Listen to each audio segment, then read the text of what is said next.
President of Memorial Sloan-Kettering Cancer Center in New York City, Dr. Lewis Thomas presents a collection of 29 succinct essays in the Medusa and the Snail, 1979, a follow-up to his earlier work, The Lives of a Cell, which won the 1974 National Book Award. The essays traverse a wide array of topics, from the intricacies of medicine to the reflections of Montaigne, frequently highlighting the interdependent relationships between humans and nature, as well as the self and the other. The title essay depicts a mature jellyfish, Medusa, that initially embraces a tiny sea slug, Snail, only to be gradually consumed by it, ultimately becoming a parasitic attachment. This serves as a poignant metaphor for confronting one's own mortality. Other essays explore themes including selfhood, human cloning, disease, natural death, warts, etymology, healthcare, modern medicine, and more. In the opening essay, The Medusa and the Snail, Thomas illustrates a symbiotic bond between a mature jellyfish and a tiny sea slug in the Bay of Naples. At first, the two organisms exist in mutual benefit. The jellyfish attaches to the slug's ventral surface, forming a cooperative relationship.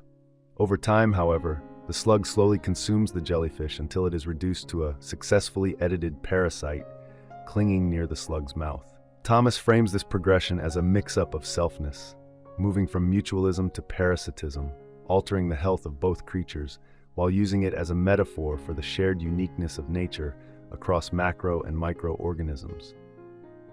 In To Err is Human, Thomas underscores the necessity of trial and error for progress. He emphasizes throughout his essays that the ability to err is vital for evolution. After visiting the Tucson Zoo in Arizona, he questions whether instinctual or coded responses to stimuli truly serve an organism's well-being. He considers whether selflessness, traditionally deemed ethically virtuous, might instead indicate vulnerability. Thomas extends this reflection to human cloning, asserting that it diminishes individuality and risks creating an absolute, desolate orphan. In The Wonderful Mistake, he celebrates human errors as opportunities for growth, noting that the capacity to blunder is the real marvel of DNA, and advocates for designing systems that embrace mistakes as a driver of evolutionary adaptation. In On Transcendental Meta-Worry, Thomas examines human anxiety, using prehistoric man to illustrate how apprehension can dominate cognition. He imagines early humans debating the utility of their opposable thumbs, contemplating whether anatomical uniqueness was advantageous or a hindrance. Through this lens, Thomas again affirms that errors and challenges are necessary for evolutionary progress. He rejects instant enlightenment, observing that worry has long served as a mental safeguard, catalyzing development much like physical mutations influence species evolution. In The Youngest and Brightest Thing Around, Thomas offers a more optimistic perspective, proposing that the human condition, rather than arbitrary or absurd, might indicate participation in shaping a mind for the life of this planet. While still in its formative stage, fumbling with language and thought, humanity possesses vast potential for the future, making us the newest, the youngest, and the brightest thing around.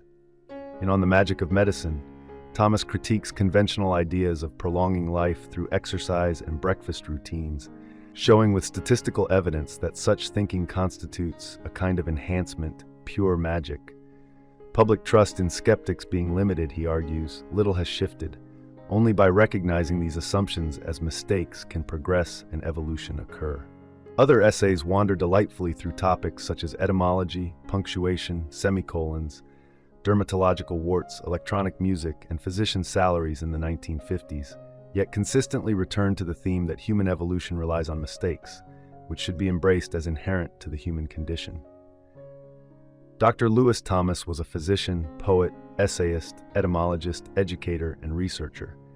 He served as Dean of Yale Medical School and NYU School of Medicine, and as president of Memorial Sloan-Kettering Institute. His first essay collection, The Lives of a Cell, earned the 1974 National Book Award. He authored 5 further works, including The Medusa and the Snail, Late-Night Thoughts on Listening to Mahler's Ninth Symphony, The Youngest Science, etc., etc., and The Fragile Species. The Lewis Thomas Prize, awarded annually by the Rockefeller University, honors a scientist for distinguished artistic achievement. Thank you for watching. If you enjoy this video, leave a like and subscribe.